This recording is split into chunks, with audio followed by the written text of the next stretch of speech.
I've changed my mind. I've got cold feet now. Hey, it's not every day that we have a guest who is willing to come in and participate as a speaker. So please welcome Joel.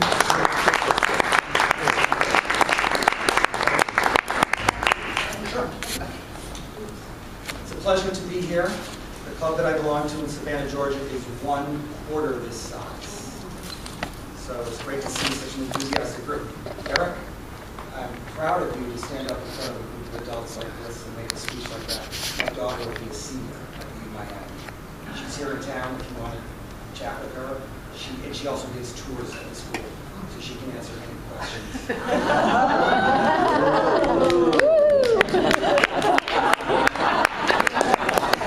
Is she good looking?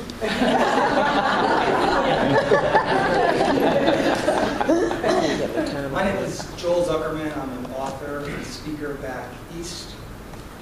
I am a golf writer, and I'm going to give you a brief presentation today about the worst thing that ever happened to me on the best golf course in the world. How many of you are golfers? Good, I love speaking to non-golfers. I really do. The finest golf course in the world is in, of all places, New Jersey. It's called Pine Valley. It is half an hour from the Ben Franklin Bridge in Philadelphia. It's considered the world's finest course for a number of reasons, none of which I'll get into now. Just know this. It's very demanding, very exclusive, and has a membership role of actors, CEOs, sports figures, and it's a very intimidating place to be. I'm going to begin my presentation by quoting directly from a chapter in my first book called Peaks and Valleys at Pine Valley, talking about the highs and lows I've had there over time. From a playing perspective, the day's round was completely forgettable, except for the last shot.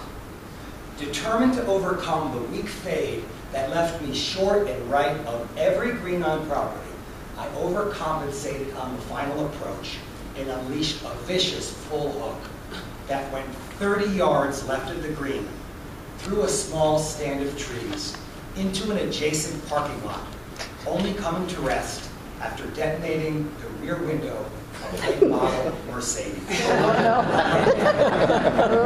Don't ask me to hit a medium-sized green with a pitching wedge.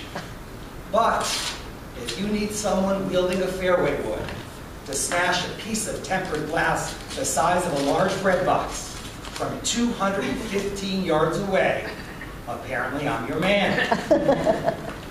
Now I was playing with the chairman of the board, not Frank Sinatra, the chairman of Pine Valley, 50 years a member. I took the swing, we heard the crash, the caddy winced. I turned to my host, white as a sheet, and I said, "Ernie, I'm so sorry, I don't know what to say."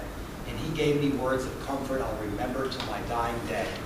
He said, "Don't worry about it, kid. I took the golf cart from the house this morning. At least it's not my car."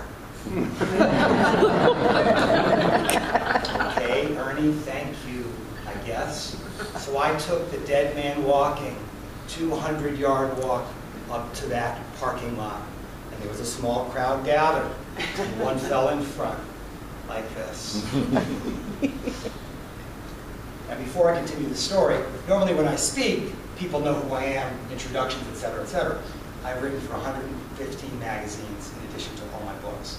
So, segue back here, pardon me. I walk up and there's a fella shaking his head.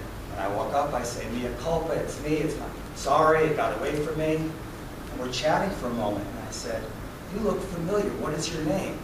He said, "I'm Joe Bargman." I said, "Joe Bargman, the executive editor of Maximum Golf magazine?" He says,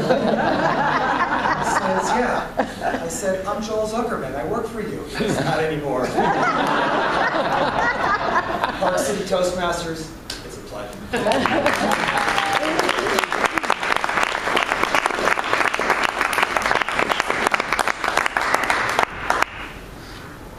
Such a treat to have guests come and then have them stand in as speakers. We appreciate it immensely.